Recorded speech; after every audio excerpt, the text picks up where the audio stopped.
Welcome to the Bernitha Renee Relates podcast. I'm your host, Bernitha Renee. Today, we're talking to behavior health expert Marketha Thomas about family addiction. She's here to help us understand that addiction doesn't begin with a bottle or a pill. It often begins with pain. This conversation is honest, it's real, and for someone, it may be life-saving. Marketha, welcome. We're so happy to have you here today. Well, thank you. Thank you for having me. I'm so honored to be here. Oh, that's so kind. So, Marketha, you've seen addiction up close and personal, and you understand how it doesn't just affect the person who's struggling, it can affect the whole family. What do you hope people will take away from today's conversation if they take to heart everything you have to say? What I hope people take away is how to take care of themselves and then how to support their loved ones and some of the boundaries to set and understanding the difference between enabling, helping, and tough love. It's all about just being authentic and transparent. What I hope that they get from this is just how to effectively support their loved ones who are struggling and are in treatment, and also for those who decide, I don't want treatment. So, what do we do as parents when our loved one has made a decision that they don't want treatment? So, I hope that they walk away armed with the information that would then create transformation in their lives and in their loved ones' lives. I love it. So, I would like to know a little bit about your mission. Tell me about Jewel Recovery Services and just who is Marketha Thomas? Jewel Recovery came to be for a couple of reasons. Number one, I wanted to honor my father, and also out of the necessity to educate myself as well as others on inherent genetic disorders as well as predispositions to addiction.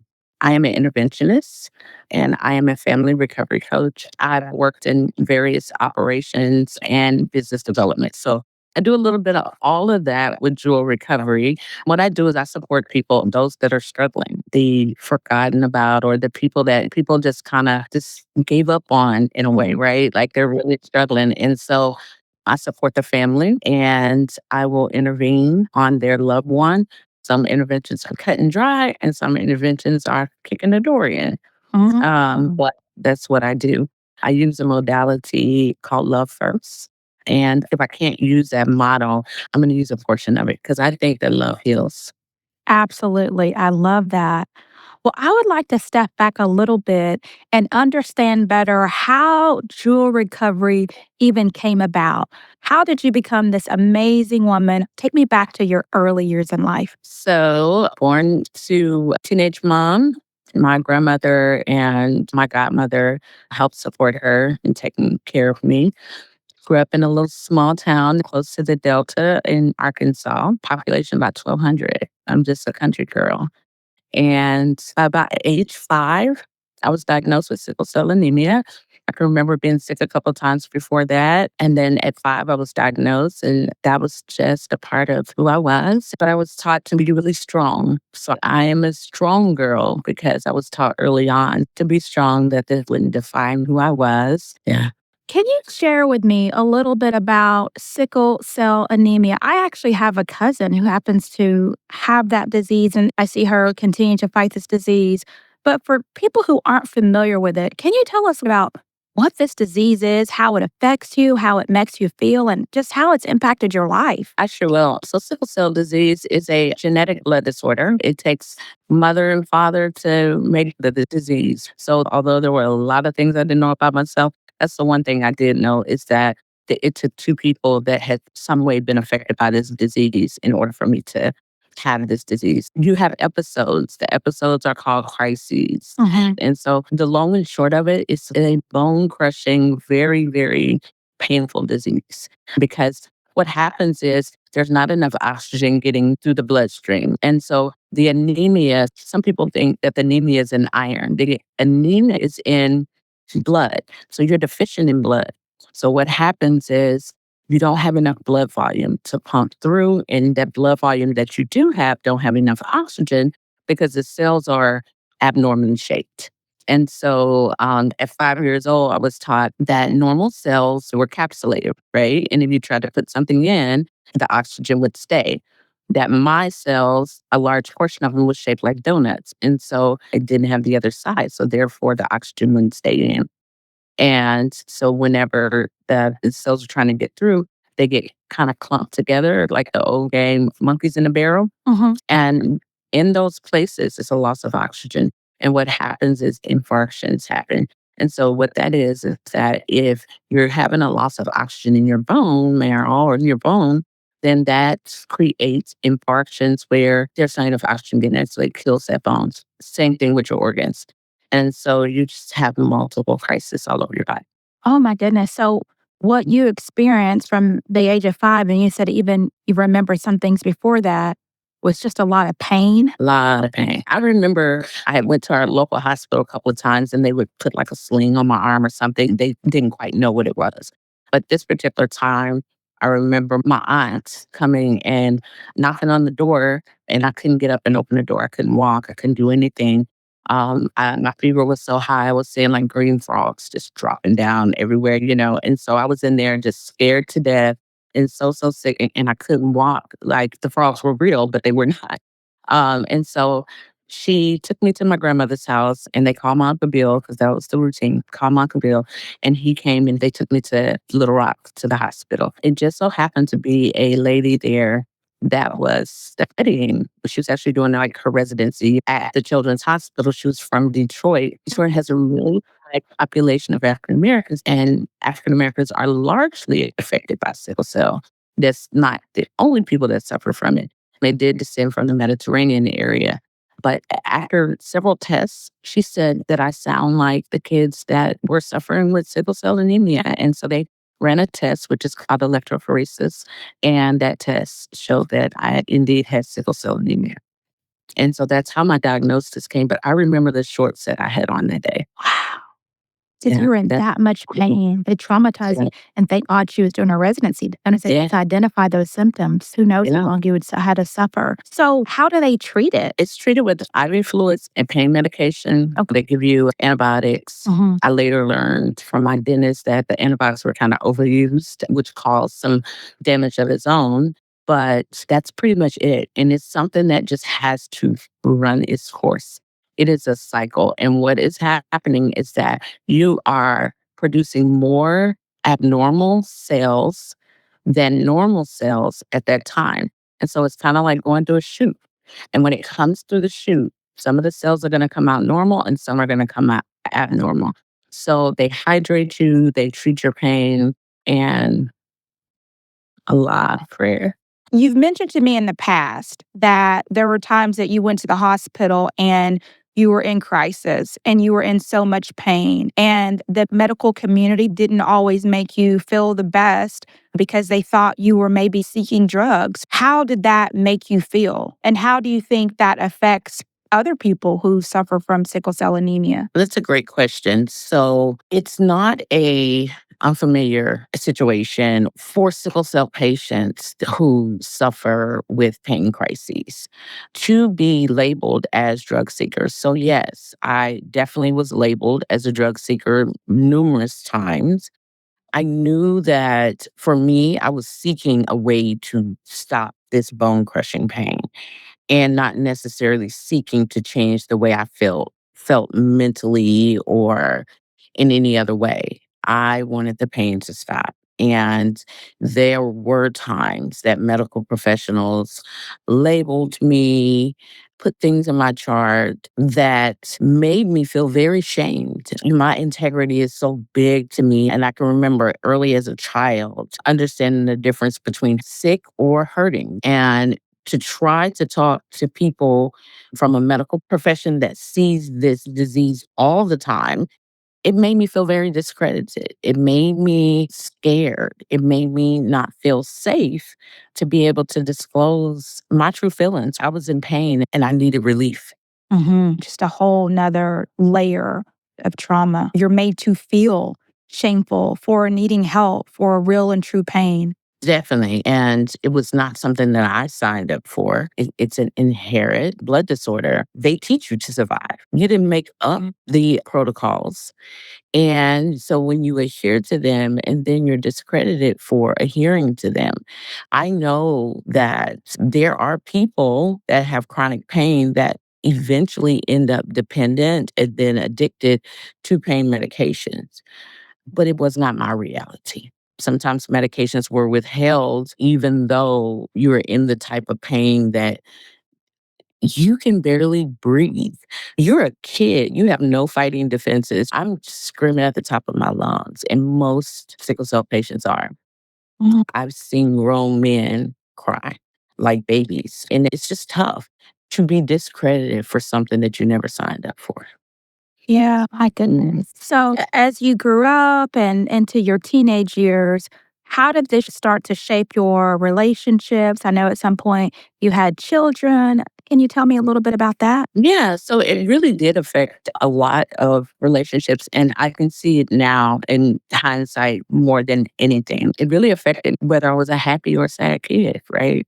Because I remember not being able to play and looking at kids running. Like I could see out of my grandmother's screen door, right? Or if I was there with my brother and sister and I could see them running and just the movement of their legs, I was so jealous because I was like, I want my legs to move like that, and then all of the extra padding around me, like you can't run, you can't do this, you can't do that. And those things were kind of oxymorons to the way they wanted me to be too. It's like be strong, but then remember, and it was really tough to find that balance because I wanted to do everything. I wanted to run track, I wanted to cheer, I wanted to do everything. It probably affected my relationships with like resentment.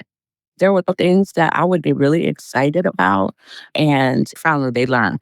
You can't tell me that we're going to an amusement park. You can't tell me we're going skating. You can't tell me things like that because I would get so excited about it and then trigger myself and I'd be in the hospital. I remember getting tickets to go see New Edition and I was so excited. And it was my birthday. I got so excited about it and I got sick and couldn't go. And one time we were going to go skating. All the kids were excited. My cousin was in town from St. Louis, and I got really excited, right? Before you know it, I'm in the bed. I can't walk. I'm trying my best to get past it because I didn't want to ruin stuff for everybody. I remember there was an adult that came in the room with me and said, "This always happens." That's what they said. But the filter I heard through was, "You mess it up for us all the time." Oh, And so maybe that's a lie that I began to tell myself. And maybe they meant it like that, and maybe they didn't, but that's what I heard. right. And so many times we do that. It's not what people say, it's what we hear. It shapes me and it shaped how I move throughout. And then one of the things I would always hear at the hospital when I would go would be this life expectancy thing. They said, oh, maybe age 14. And then the kids were living longer. And then they said 21. So for me, I started to live life fast in a way. Okay. As long as I got a chance to do a little bit of everything, then I feel like, okay, when that day comes, I'm good. And I remember so many years living to die. I wasn't living to live. I lived to die because that was my existence. Like that's what I heard all the time. And then whenever you see it happening, because you're growing up in the hospital, everything that kids did outside, sleepovers, rebellion, sneaking boys in, whatever. I did those things in the hospital. So that was my life. That was my playground, right? In and out, in and out. And I had to learn how to adapt to that. Even as a teenager, how to adapt to that. I always knew about genetic counseling, what to not to have sick babies. And I was determined that nobody else had to ever feel like this again. Genetic counseling, not to have sick babies. What does that mean? So you get to stay at Children's Hospital till you're 21. And I had a counselor. Her name was Jackie. And she would teach me that you can't be with somebody that has sickle cell. You can't fall in love and marry somebody that has sickle cell trait, or any form of thalassemia or anything that was related to sickle cell because you would have sick babies. And there was no way to know. You can't look at somebody and see that they have sickle trait. There's no look to it. If somebody that has sickle disease, they probably had some episodes and they're vocal about it, but a sickle trait. It's no way of knowing. It didn't have a look to it. Were you fearful of that as you enter relationships? Like, do I need to run blood tests on people before I say yes to marriage? I mean, how does that work? So I was aware of all the things I needed to do. Okay. Like, I remember talking about that, right? But my life didn't go in that type of order, right? Okay. So I was a teenage mom. And even though I grew up knowing this, I still had an immature mind. Sure. When it happened, of course, then I was like, oh God. Oh God, like, what am I going to do? Is she going to be sick? What's going to happen with this baby? Right. And at that point, I'm at the mercy of begging for somebody to do a blood test so I would know if my baby was going to be sick. Right. She's counseling you like you're an adult and you're a child, really. They're trying to counsel you and think like a doctor, an adult, or clinician. And ultimately, you're a child doing childish things, having fun, as much as you could. So you met someone and you became pregnant. Is that what you're saying? Yes. And I was a teenage mom. First of all, they said I would not be able to get pregnant. Didn't even think that was an option. I really thought that I couldn't have kids. And so when I got pregnant, I was determined to have her. But that was another one of those things of living life short. It was like, I'm going to have this baby. Mhm. I'm going to have this baby and she's going to be mine and she's going to love me because I was the little girl that grew up hurting all the time. And I was also the little girl that grew up fatherless. And I longed for a father. And I think it was kind of the mysterious part. Maybe I felt like he was more trackable because I did have sickle cell. I will know who this person is because of the sickle cell. Like, that's what'll find him or whatever, right? Okay. I didn't really know the circumstances behind how I came to be. And so I longed for that. Like, I just wanted a dad. And in so many ways, I wanted to be protected. I always describe sickle cell as a boogeyman because that's what it felt like, because it was the thing that would tap me in the middle of the night. It would jump on me and it would hurt so bad that I couldn't think of anything else that would be scarier than that. That was my boogeyman. Scary movies wasn't a thing for me. It was knowing if I'm going to open my eyes in the middle of the night and go, it's on me. Right. And Right. so your daughter, did she end up having any sickle cell traits? She does have the trait because I have a disease, but she does not have the disease. So her father did not have the trait or the disease in his family. That was a blessing. Can you share with us how you, as you said, came to be? So the story is that my mother was kicked out of school for singing songs and being rebellious on a school bus. She was expelled from school. Therefore, she was sent to live with her sister, who lived in Kansas City, Missouri. Went to Missouri. She was enrolled into the high school where she met a guy in an ROTC uniform that she was smitten by. So she said that he was the cutest person ever and he was so nice and I took her on dates and they got pregnant. Now, his story is a little funnier than that because whenever I did meet him, he said, you were conceived in the back of a green station wagon, right?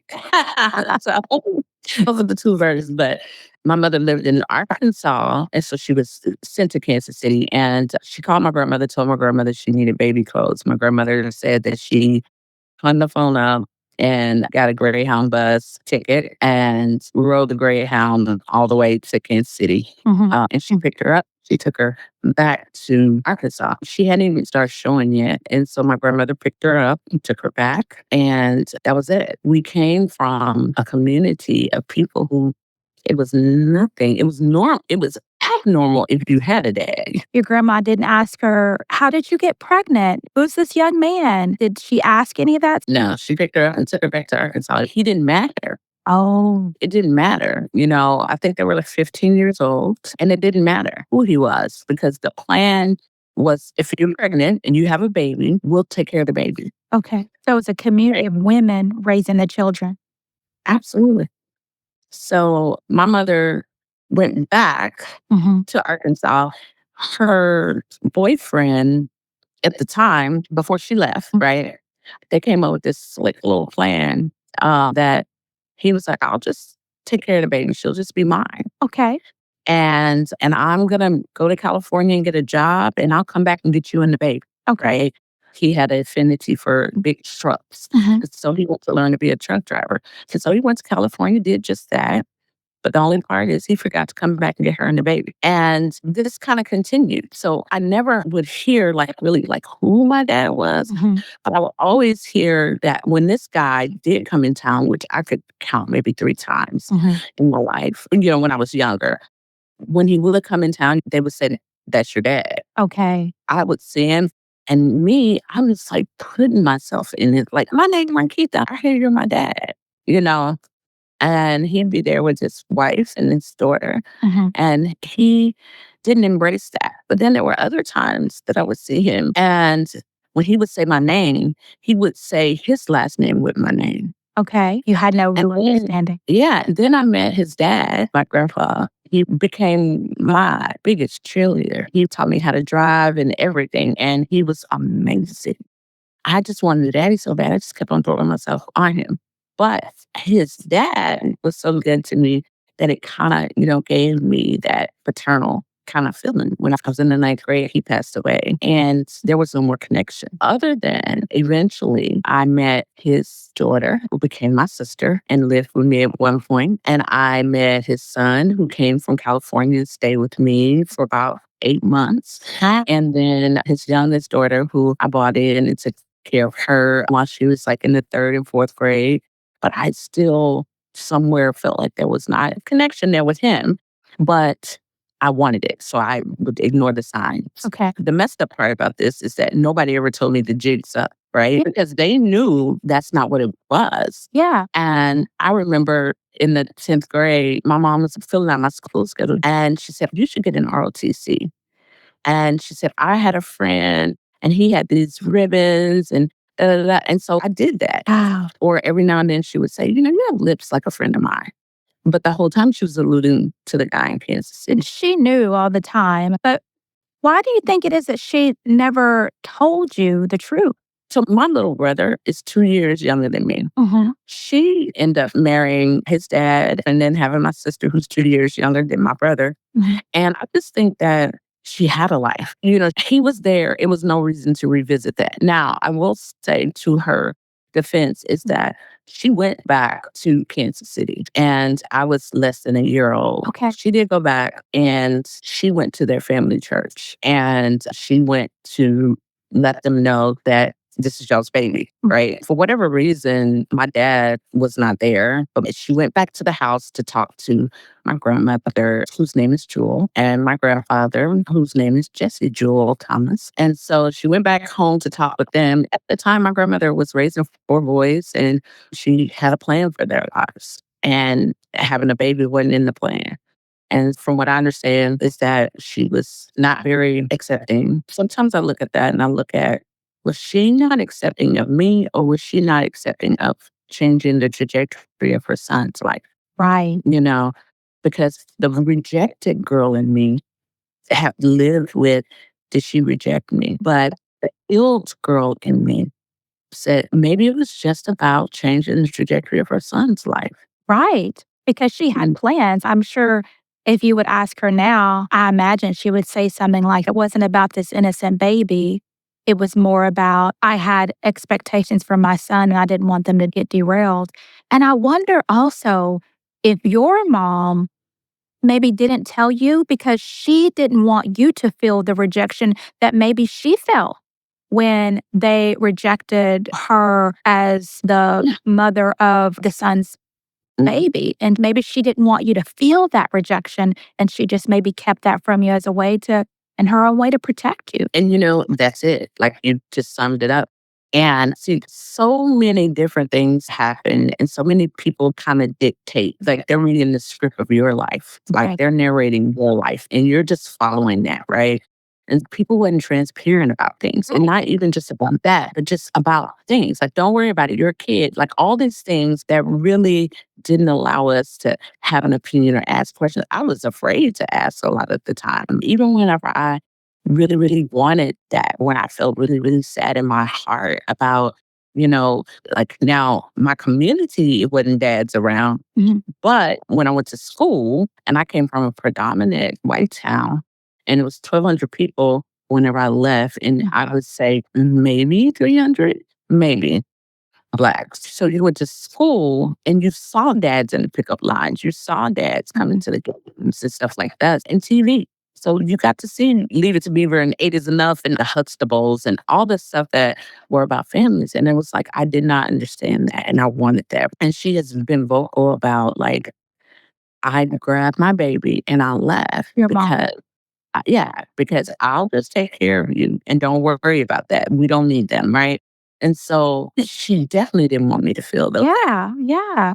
And I think we have to understand too, so many of these people who are making decisions are young. I can say that from my own life too. When I think about my parents, they were very young people making really important life decisions. Number one, not the level of understanding and education or even emotional maturity that we are lucky enough to be taught now, in our generation, in our day and age. So much of that stuff wasn't taught. And I think people swept things under the rug a lot of times because they didn't have the tools to handle them. Do you find that? Did you find any of that? Oh, yeah. And that's what it is, being able to do the work to heal the little girl inside of me, because I promise you, no matter how old I got, the woman would never grow up until I healed the little girl. Right. And that took work. And it wasn't until the little girl started to get some healing, meeting my dad at 37. And that's not the only reason, but therapy and all the things that I had to do. I realize that now. I didn't then. And that's why it's so important to be able to tell yourself the truth. And so some things are done out of protection, even when they're like, go in the room, kids go in the room. Like you didn't understand all of that, but it's what you told yourself, like they'll never want to be with us. Like, why they doing that? But you don't know what they were protecting you from. And then you think about like, at that age, all you know to do is dress up a baby. And I was 3 years older than her having my baby, and I still didn't know what to do. And I remember her telling me, I think I met her grandmother at 35. And I remember her telling me, like, that baby is not just to dress up and put clothes on and do her hair. You got to do some other things with her. So, yeah, a lot of stuff was swept under the rug. It's a lot of stuff still under the rug that they don't want to come out now. I've apologized to my children for my immature ways and my immature thinking and some of the things that I thought I was doing that was best for them. I've apologized to them. I owned up to I didn't even have the vocabulary. I was still hanging out. I was a kid. If my daughter would have had sickle cell, I didn't have the emotional maturity. And I was more mature than my mother was and my father. So I remember when I stopped being angry because I felt like they didn't raise me like the Huxtables. Well, look at the age of the Huxtables. Yeah. But yeah, I agree. And so much of it is generational and it just goes back and back and back and back. So, how did you come to know, number one, that the man that you had perceived all your life was not your father? And then number two, how did you come to know who your true biological father was? Well, I think that it was the connection. It was just a feeling that I just didn't feel. And he had his own struggles with addiction and things. And a lot of times I chalked it up to like, he won't connect with me because of this addiction. This won't allow him to connect with me. Gotcha. But my body felt so much rejection from him. And I wish somebody would have just stepped in and stopped the pain. Like, I just told you. Jen's up. Leave him alone. He is not. But I don't know if they could have told me because my desire for a father was so strong. You hear all the time people, on Maury and all this stuff being like, I'm not the father. I'm not the father. So for him to carry on all those years, not really telling you that you're not his child, I don't know. I see love in that. I see some version of, do you not? Like some version of, he didn't want to necessarily hurt you and say, I'm not your daddy. What do you think? So I don't, because by the time I met him, he was in his struggles. Mind you, I probably saw this man maybe 3 times in my childhood. Oh, because he lived in LA. Okay. It wasn't phone calls. It wasn't any of that. Anybody I knew that went to California, I'd be like, hey, do you know him? Thinking like California is like this little, right? Yeah. But I don't feel that he did as much damage to me as I did fantasizing and romanticizing about him being my dad. Okay. Because for so long, I didn't even have a face. Okay. And once I had a face and a name, then my imagination was free to do whatever it wanted to do. So it's just like in a relationship with a guy. You may know that he don't want to be in a committed relationship with you, but it's the lies you tell yourself Right. that get you in trouble, right? Mm-hmm. And so he was nice to me, a couple of interactions. This is how much I wanted love from him. So I failed my permit test, right? So that means I had to be around 14, Okay. 14, 15. And he came in town. And my mother had picked him up, and then they picked me up. Okay. And I'm riding in the back seat, and we were going to the store or something. And he says, I heard you didn't pass your driver's test. Mm-hmm. And I said, no. And he said, well, we're done, which is his last name. We're done. We're drivers. Okay. That's what we do. So you should not be failing the driver's test. All of that meant you are mine. Yeah. You are my daughter. You bear my name. And I remember holding on to the back of the seat while I was talking to him, and him saying that to me. And we pulled up at Kroger.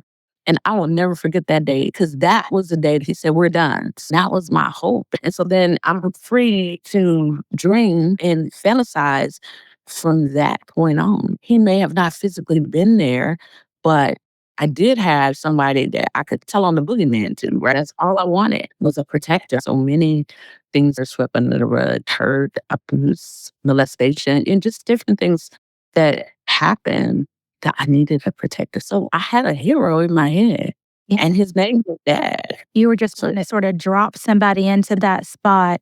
So I know you've told me in the past that at some point your superhero did show up.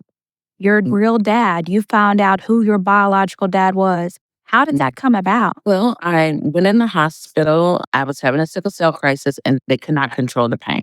Every measure that they did would not control the pain. And so they were thinking it's got to be something else. This was during the time when swine flu was out. And so I remember going in the hospital and my mom getting the word that I was in the hospital. And she called me and I said, if I live through this, I need to know who I am. I can't die now. No. And of course, for all these years, I was still sending happy birthday and happy Father's Day to a number that may or may not work to this other guy. I didn't have a relationship with him, but I had a fantasy with him. So he was my dad, right? But I didn't know who I was. And I found a picture when I was in the 8th grade of this baby sitting on the couch. Okay. And he had these little hard bottom shoes on. And he was sitting on this plastic covered couch and he had no hair. Well, there is an identical picture of me because I look like a little boy with the hard bottom shoes. So I found that picture in my great grandmother's photo album. I opened it because I thought it was me. And I was like, how did they get a picture of me that looked that old? I'm literally looking at it thinking, how did they do this? And I flipped it over in the most beautiful handwriting because my mother has the most beautiful handwriting in the world. It said Jesse Jewel Thomas Jr. And I asked my grandmother, who is that? And she said, I don't know. Some man, they say he's supposed to be your dad. And I kind of laid it to rest because I didn't know if I would ever find this baby. There was no internet and Googling and all that kind of stuff like that. And at this point, I met my grandfather, who didn't pass away until like maybe a year or two later, right? I didn't want to give that up either. So I think at some point, even after seeing that and knowing that I look like this baby, maybe I started playing along with the lie too. Okay. Because I didn't want to lose my grandfather. Okay. Because I didn't know if I ever see the guy again. But anyway, so I'm sorry, I digress. But that's great. So therefore, I think there was always this lingering thing in my head that there was somebody else out there in the world. Right. And there is this identical baby out there in the world that looks like me. Just her words, I don't know, some man is supposed to be a daddy. That never left my head either. Did you ever mention to your mom what she said? What your great grandmother had said to you? Yeah. You did? Okay. Now I can reflect that. It's never that she never said Jesse to me. Okay. It's not like that.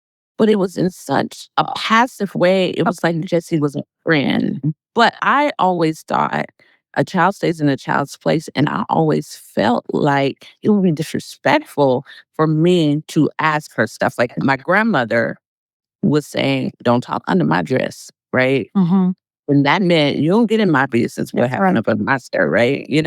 Having that combination of being raised, my grandmother being born in 1927 and my mother being born in 1955. And I'm right there being raised with all of these generational things, and they both had it going on. Right? Gotcha. My mother grew up with the same thoughts in her mind. It's just a generational trauma, right? But anyway, so I said, hey, if I lived through this, Mom, I need to know who I am. I'm married with 3 kids at this point, and I knew that it was important that I could explain to my children about their medical stuff. Yeah. Because it was so many times that I could answer the questions on my maternal side, and then the paternal side I didn't know. It was like just living one side at your whole life. Yeah. Growing up, did you suspect that the sickle cell trait or disease was somehow tied to this father that you never knew? Yes, so early on, one thing I knew is that there were 2 people that were responsible for the manifestation of this disease. So I knew that somewhere in the world there was a correlation to somebody that had sickle cell or the sickle cell trait. And one day that maybe even that correlation would lead me to who my father was. And it did. My search for my father also derived from the need to have medical records to understand this disease that I had no choice in living with. And I needed to understand what that meant for myself and my children's future. So after I got out the hospital, she sends me a text message and she said, hey, did you check your text message? And I said, no. And she said, well, it would behoove you to check it. And I opened up the flip phone and there's this guy's picture. And I'm like, okay, when I'm in the hospital because of the medication and the trauma, I have amnesia when I get out. So I don't even remember days and days and days in the hospital every time. Chunks of my memory is gone from so many frequent hospitalizations. Okay. She said, that's your daddy. And I said, who? She said, that's Jesse. And I'm like, who is? Oh, I'm trying to figure out why is she telling me this now? No, I'm glad, but why are you telling me this now? And she said, well, you asked me when you went in the hospital, and you said if you lived through this, that you needed to know. So that's who it is. That's how she told me. Wow. I said, well, how did you find that? She said, I just put his name in Facebook. She said, but do not reach out to him because I don't want him hurting your feelings. I've never been a disrespectful child. That I wasn't. And if you told me to do something, I did it. And even if I didn't want to, I knew not to open my mouth and like speak the word. Now, when I was in the hospital, that's probably the only time I had a little courage because I had a little ID courage and I may say no or talk back or a disagreement, but you told me not to. And so I didn't reach out to him. She reached out to him. She didn't know how to do the inbox thing.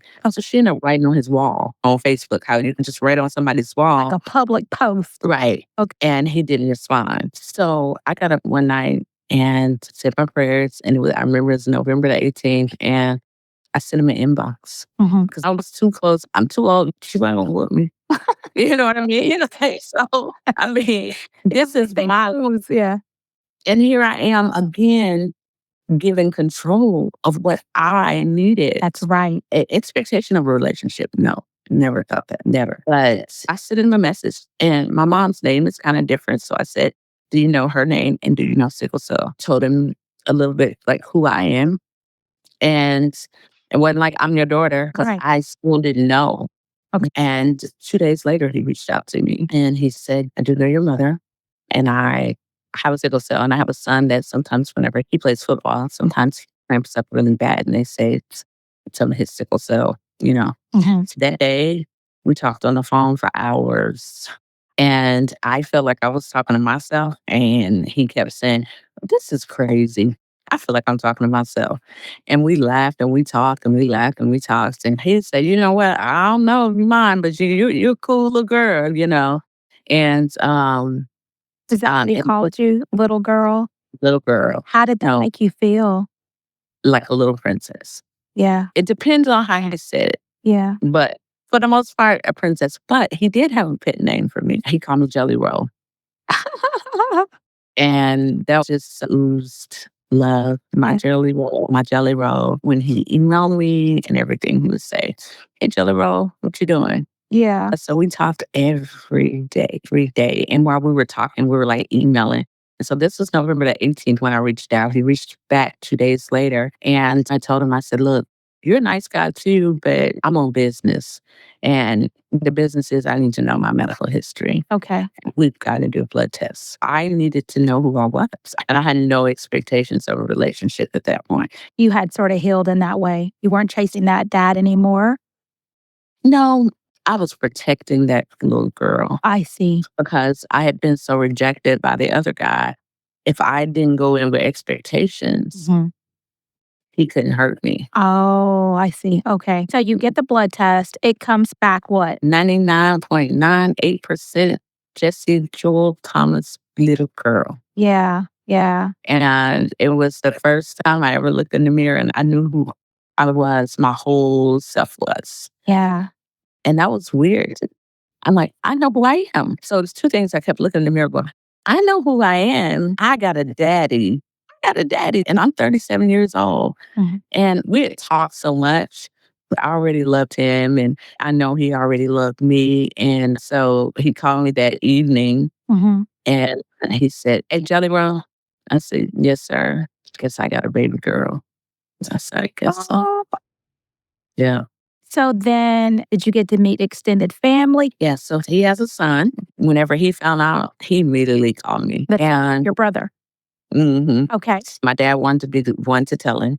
And he was so excited. He was the only child. He was like, I always wanted to sit. Like, I always. He's like, you answer to my prayer. He came to Dallas to meet me. Mhm. And so I have a picture when he walked in the front door and us putting our eyes on each other at the same time. And we look so much alike. Wow. That sounds like a beautiful moment between you and your brother. If you could name one of the most beautiful moments that you shared with your biological dad, what would that be? I would have to say it was in April when I met him, and he cooked this amazing meal and threw this amazing party. My first time coming to meet him, and he invited everybody that he could think to invite. I'm talking about anybody that he had ever came in contact with in Kansas City. I didn't have a wedding because I didn't have anybody walk me down the aisle or to do the dance with me. Mhm. And then I shared with him that whenever I was a debutante, everybody was dancing with their dads. I didn't. And I remember my sister's dad used to dance with her and stuff. And I thought that was so special. Yeah. He remembered. And he pulled me out on the dance floor and he had the DJ play a song and we danced and he sang to me the whole time. Oh my gosh. That is so Mhm. amazing. Listen, Marketha, I want to pivot and talk about some other things. I want to get into this family disease that we've talked about a little bit, okay? Okay. You've talked about your dad and his family. You keep mentioning this name, Jewel. And I know you have this wonderful organization called Jewel Recovery Center. And so I want to know more about that. How did that come about?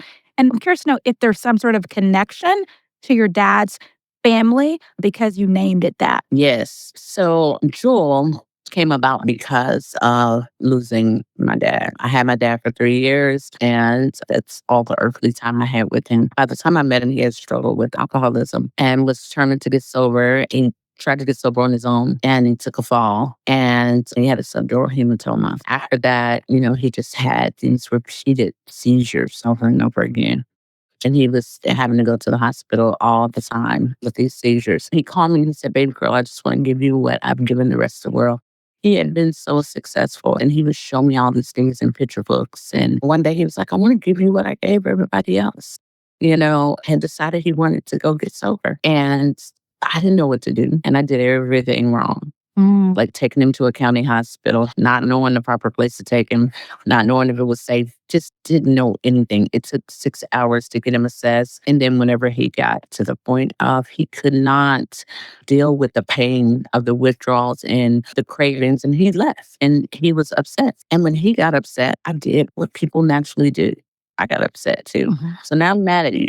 And now I'm gonna hit you with every bit of guilt and shame. Like you didn't do it, you could have stayed, not understanding the disease, not understanding that his body was dependent Yeah. and he couldn't physically do it. Mhm. And so after he passed, I lived with this thing, not a guilt. It was almost an epiphany. And I remember calling my brother and going, Jesse, we killed Dad. And he was like, what? And I'm like, not we. that I did, because what he was trying to do, he was trying to do for me. But just the way we handled it, I learned that that was wrong. That was wrong. You don't hit people with guilt and shame. And it pushes them further into their addiction. So anyway, I just knew that at that time I had to learn the right way to do this thing. Oh, okay. I had no idea that alcohol detoxes are detoxes that you must never do alone, ever. It's alcohol, and benzos can have fatal detoxes. And it's because they induce seizures. And so I didn't know that. And I was like, I don't think nobody should not ever know that. So that's just my mission, to be connected, to understand my DNA. My children started to struggle with alcohol and substance use, and I didn't know how much was coming from my side because I only knew half my side, right? Yeah. And the half that I knew wasn't any drinkers. And my grandmother used to say, "We don't have any money, and we don't have a lot of things, but we also don't have anybody on drugs in our family, and we also don't have anybody in jail." And those were her things she was so proud of. So when my kids started to struggle, my only person that I could point to was not at me, because that wasn't my struggle either. Okay. But then understanding that they do have genetic connections to addiction. And see, connections didn't have to go mother, father. It could go all the way back. Sitting through classes and learning about genealogy and genetics and things, I feel like I need to get in front of this.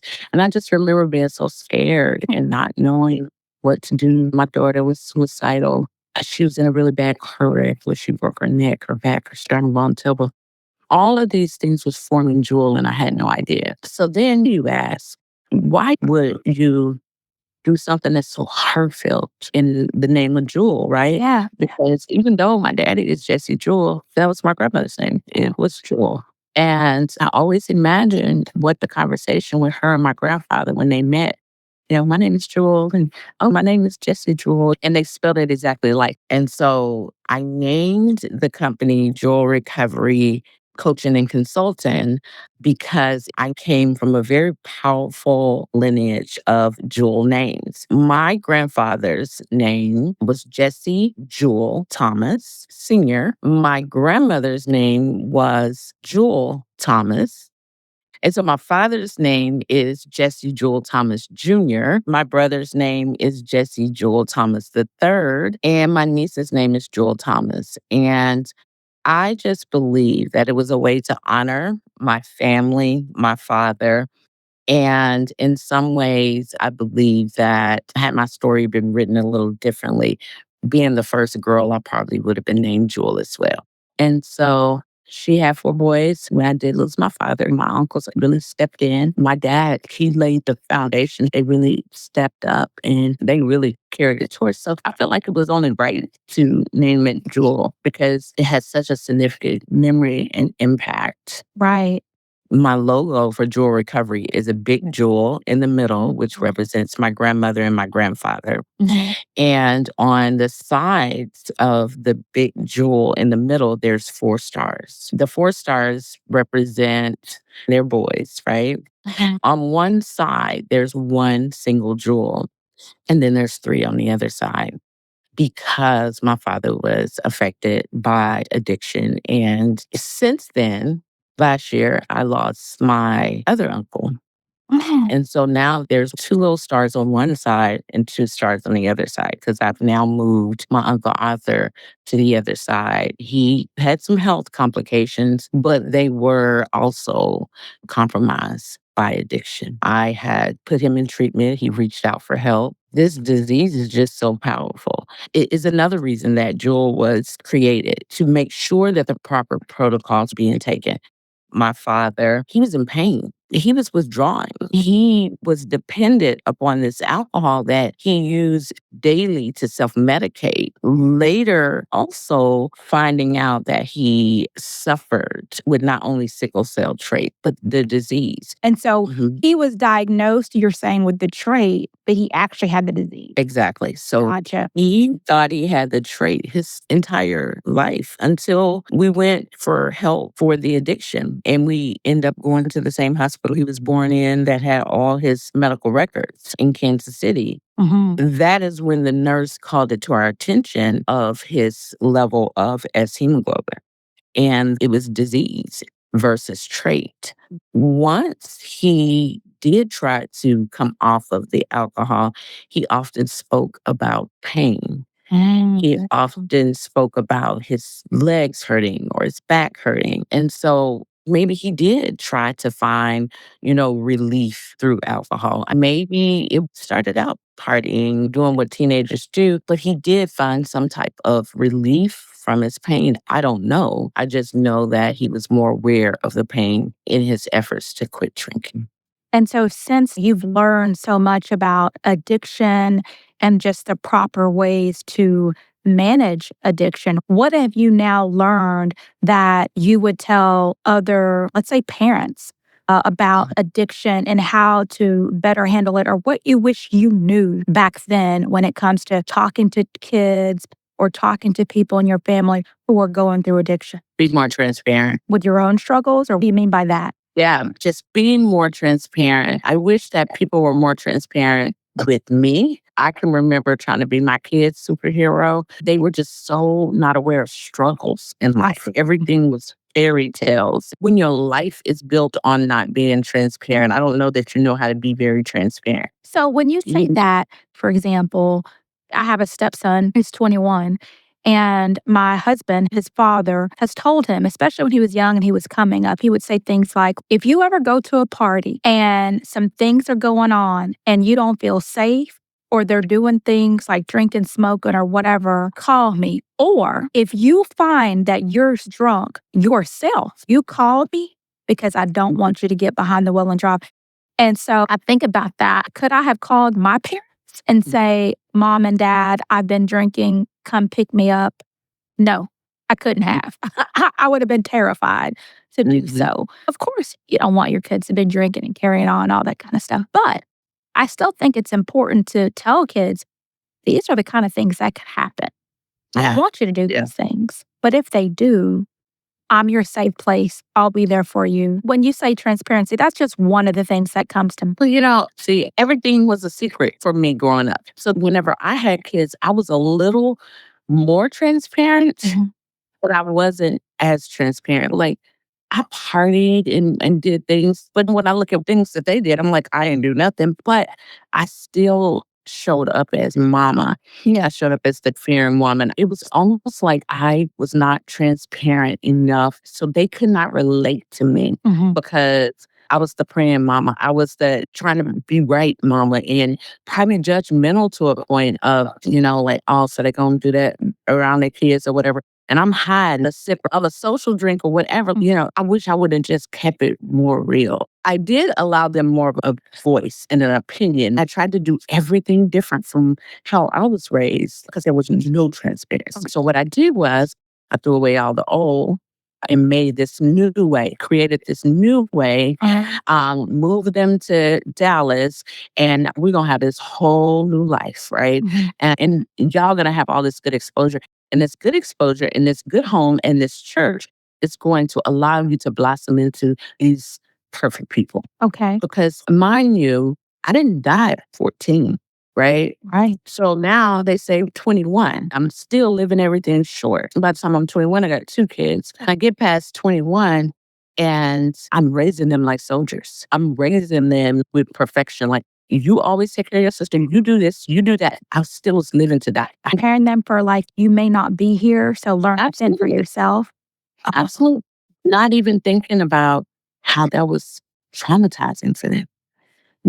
I just read a letter from my son who was in the 3rd grade at the time. He's 30 now. And I read the letter the other night, and he talked about, my mom takes me to football practice. My mom does this. My mom does that. But I'm so scared that my mom is going to die. And they lived with that every day. And we kept bags packed by the door with their stuff. Because if I get sick in the middle of the night, we get up, we go over to the hospital together. Right. And then I bought me a house by the hospital. So when they got old enough to ride bikes, they can ride back. Our life was centered around this doomsday. And I feel like it wasn't time to be transparent with them with all of my mistakes. I was preparing him. Here, you cover your body. You do this and you don't do this. And you like, I was just trying to teach him like that. I feel like had I been living to live, which is eventually where I got to. Okay. And had I been more transparent about some of the things that hurt me, that scared me, I just was always scared of everything. And I tried to impose my fears on them. And I remember my daughter saying, Mom, you're going to make me scared of everything. Well, you can only give what you have to give. So if you have doctors telling you every time you go to the hospital, hey, you made it to 16, that's great, but you probably won't make it past 21. And you made it to me, I can see that so many different ways. Like in your own way, you were trying your best to be the best mom you could be to prepare them. So I can understand what you were doing and why you were doing it, right? Mhm. But at the same time, I can certainly see the effect that it would have on your kids, just like your own mom. I could see Yeah. what she was doing and why she was doing it, but I can see the effect that it had on you. So many times I think as parents, we're doing the best we can With with what we had. have. Yeah. And so you mentioned that your kids at some point got into addiction. Have they ever shared with you how they went down that path? They grew up in an area of haves. And so they had access to so much. And having access to so much, they went to parties and were very amazing, talented athletes. And they get invited to all the cool stuff. Yeah. For my daughter, one of the things that she got to experience was confidence. Even though she had achieved so much and she's so smart, I don't think she ever felt confident enough to walk in a room and not worry about what people were thinking. And what came with the alcohol was the confidence to walk in a room. Oh, okay. Okay. Yeah, like with my son, I never really understood it because I remember talking to the doctor and having him assess. He just was the kid that had an allergy, and they called alcoholism or drug addiction an allergy, a brain allergy. And one of the things that he would break out in, and instead of like hives, right, he broke out in handcuffs every time. And so Handcuff. What that mean? You got arrested? in and out of jail so many times. I'm like, boy, why are you out here doing this? You allergic to this stuff, right? And so he was constantly in trouble. And yeah, because he was such an amazing running back, I thought he loves the adrenaline because the running back is the target. And I just thought that it was the adrenaline. Mm-hmm. I didn't think he really had true addiction issues. But then whenever he got in recovery, when he got in recovery Mm-hmm. and the person that he became in recovery lets me know the difference because his was so great to me.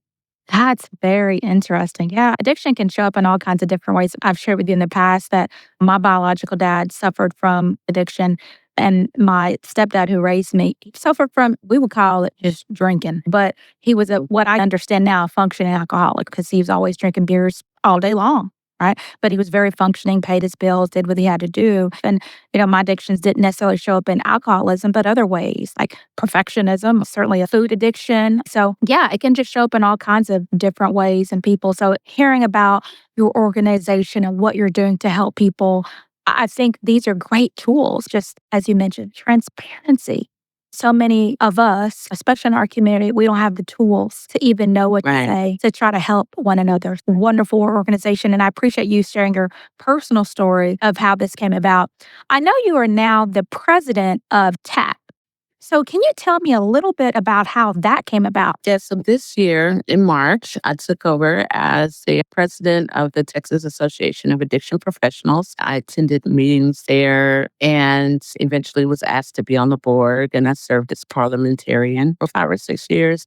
And then was nominated and voted to be the president of this association. And so this association supports professionals that work in the mental health and addiction space. We provide continuing education units for them and also doing community service in the communities. We meet monthly. It's a networking event and we feed everybody and just share information. That's beautiful. Where can people go to find out more information about that association? So it's Dallas TAP, TAAP.com.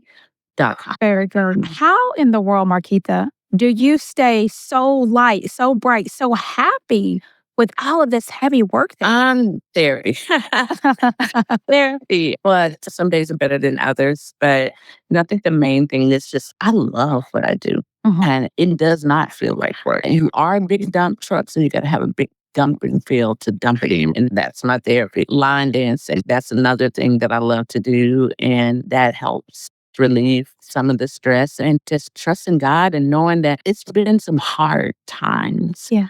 But it's never been a hard journey. I don't love that people are sick. Yeah. But I love helping people. I love being a resource to connect them. And I don't care what time it is. The phone calls I made to get help from my family members were not from 9 to 5.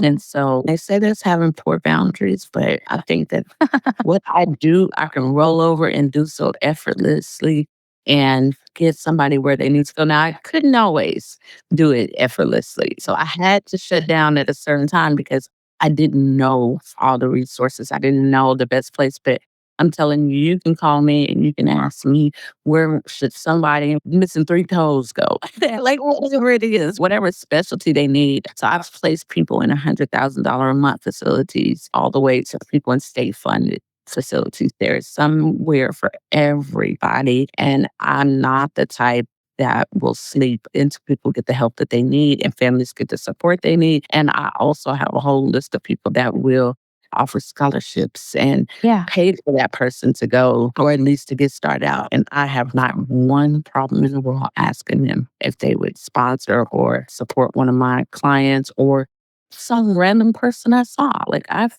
handed my card out on plane before. Just last year, I handed my card out on the plane to this girl that she was acting strange and everybody knew she was acting strange. And I just prayed about it because I always ask the Lord to decrease me and increase him in me so that people hear from him. And if she could have asked anybody on this plane. So I stood up and she said, hey, you know where I can get some Xanax from? That's all I needed. Yeah. Instead of being like, no, because I said, honey, I don't know. I don't.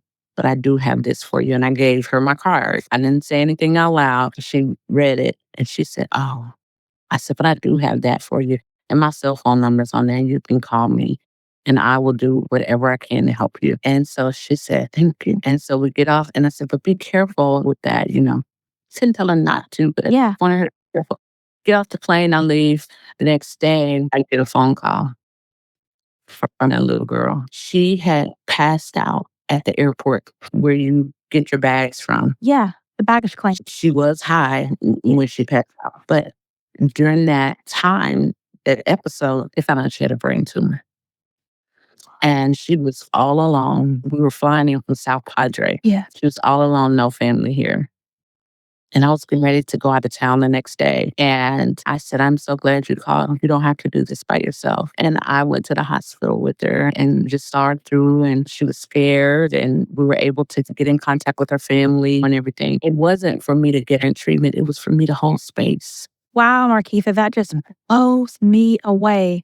God will use you in all kinds of ways that you don't expect. It's amazing. Your story is just beyond amazing. Marketha, what legacy do you hope that your work leaves behind? A bunch of pathways to healing, and that my community are more aware that there is help out there for us. I'm trying to put the information everywhere, and I just hope I get to see some of the transformation from the information that's been out there. I want to remove the barriers that it is culturally. I help all people, but I want the African American community and our religious communities to see some of the transformation. And so I just hope that something that I'm doing in my transparency and my stories and my family allow me to share their stories, you know, impact and say, oh, if she can go get help for her codependency, if she can unlearn some things, if she could be a daddy's girl at 37,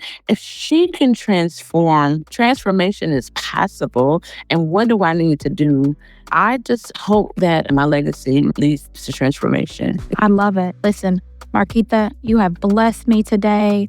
I know so many people are going to continue to be blessed by your story, your family story, your journey, your life, what a life you have lived. I appreciate you being on the Bernitha Renee Relates podcast. Thank you so much. Thank you.